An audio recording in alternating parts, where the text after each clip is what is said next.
นได้แม่อายเอ้ย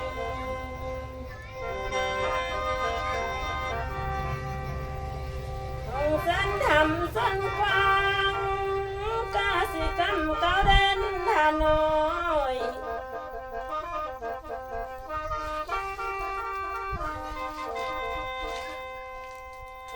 สมกับคำน้อเอกอ่างสินายแค้นกัดของเส้นเฮาเด้อาย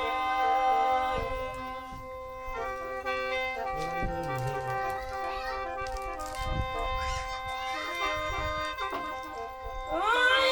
น้อยเอ้ยให้เที่ยวมาเยี่ยมแน่น้อยเอ้ย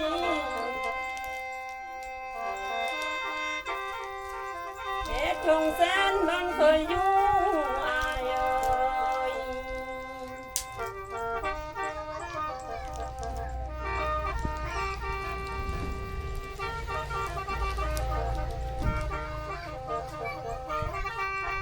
อ้ยให้มา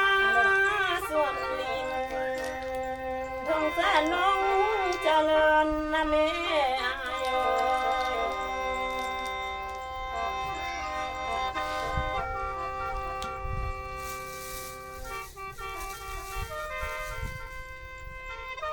โอ้ยน้อยเอ้ยอันทุ่งแสนเฮานี้ท่านเอ้ย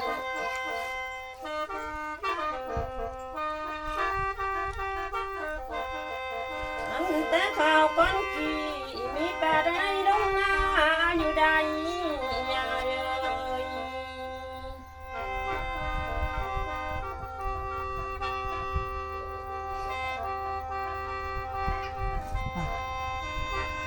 ตกมาอาจจะไม่คู่มือนี่นาอายเอ้ยลูกสาวข้างนางคงเส้นนี่นายังได้ทำส่วนกว้างอายเอ้ยโอ้เขาให้สาลีได้เด้ออายเด้อ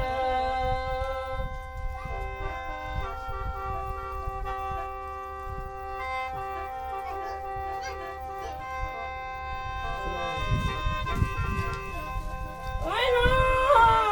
ยเอ้ยสะไหนมาเที่ยวลิ้นนะแม่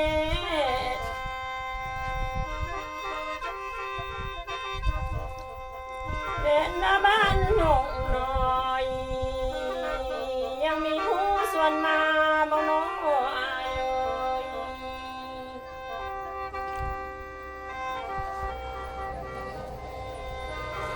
แม้นยังมีอันละผู้บ้ากันอายเอ้ยสิทางเที่ยวก็สะดวกอายเอ้ย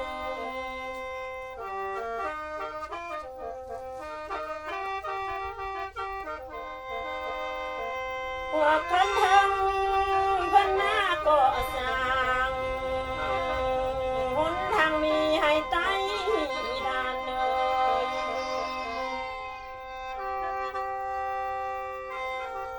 มีอันทางไฟฟ้าพร้อมไปเมื่อใดสะดวกหลายได้ด่านเอ่ย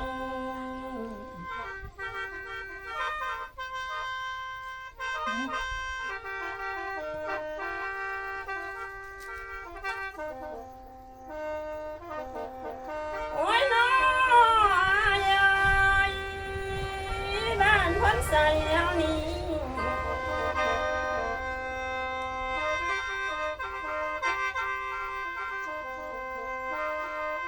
ท่านของน้องคนเคยปลูกเขาสาลีใด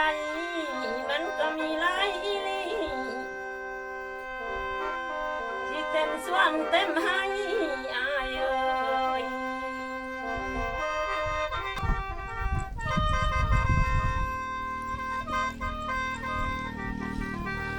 โอ้ยน้อยเอ้ยคันได้มาเที่ยวใดต้นคิงน้อง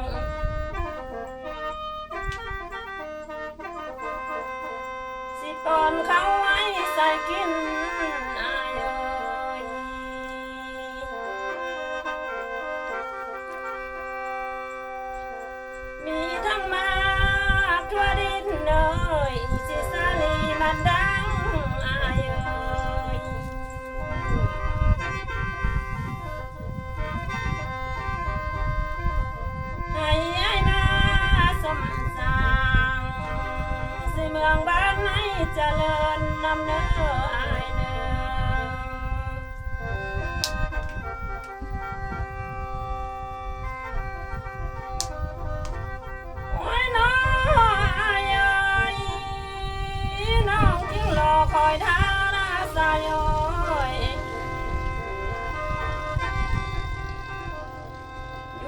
หน้าจนคำอายเอ่ย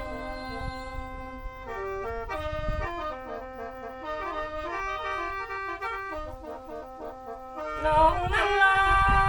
คอยท่าตั้งแต่เช้าจนค่ำบ่เห็นอายดองย่างมาก็เต็มทีแท้น้ออายน้อ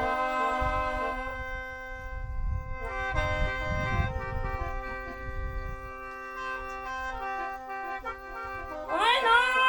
อายเอ้ยอันแต่ข่าวแต่กี้อายเอ้ยตอนไหนเมาดำน้องดำเที่ยงให้บ่มีฟ้านี่เด้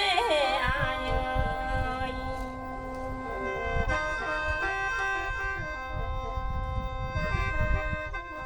อายมาจ้านำนางนี่นานำเนียงนาว่ามีขอทานเอ้ยมีแต่หอกจำยามีแต่หาจำก่อมาข้างหมอกฟันลมนี่แหละอายเอ้ย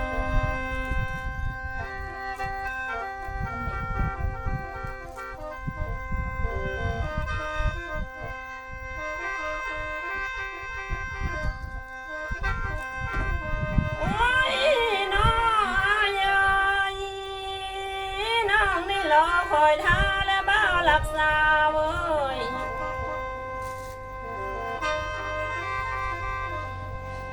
สิคอยทางไอ้มาห่วมอายเอ้ย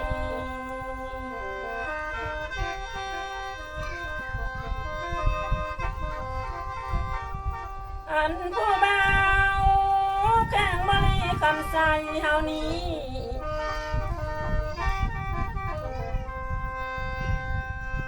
ไอ้ผู้มาฮอดแล้วมับจ้าแบ้วเต้นางมีบ่อายเอ้ย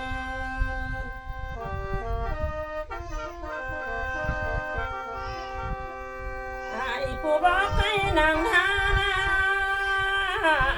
40 ปีน้องก็น่าทานเอ้ย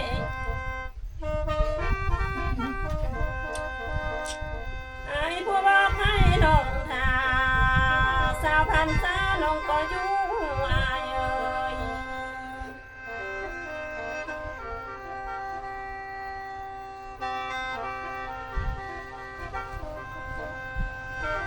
โอ้ยน้องอายเอ้ยอายผู้ใดลูกหนึ่งอายเอ้ยจิตต้นน้องนั้นยังคอยได้เด้อ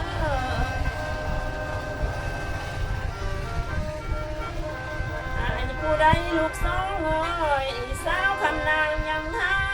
อายเอ้ย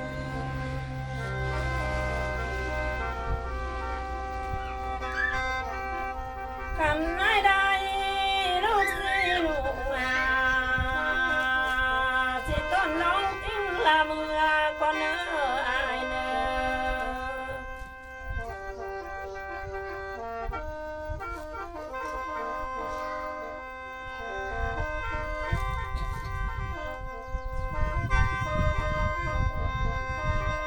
โอ้ยน้ออายเอ้ยอายมาตัวต้น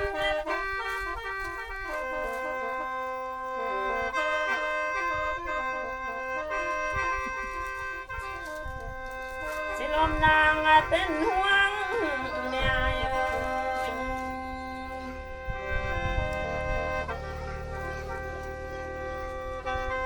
โอ้ยน้องอายเอ้ยให้ยายทนมาเที่ยวแม่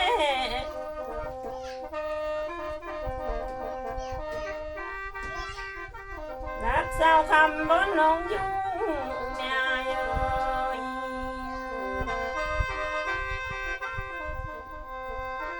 ไอ้ผู้มายามน้องสิมายามตั้งมาอยู่ได้เน้อท่านเอ้ยไอ้ได้มายามสู่สิตั้งอยู่เฮ็ดมัวนำนางเน้ออายเน้อ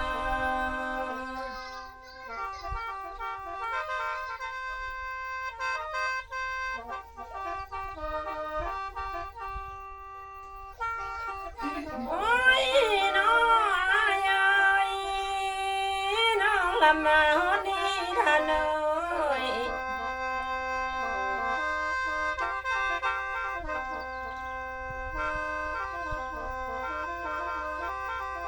สาวคันนางคำลาก้อน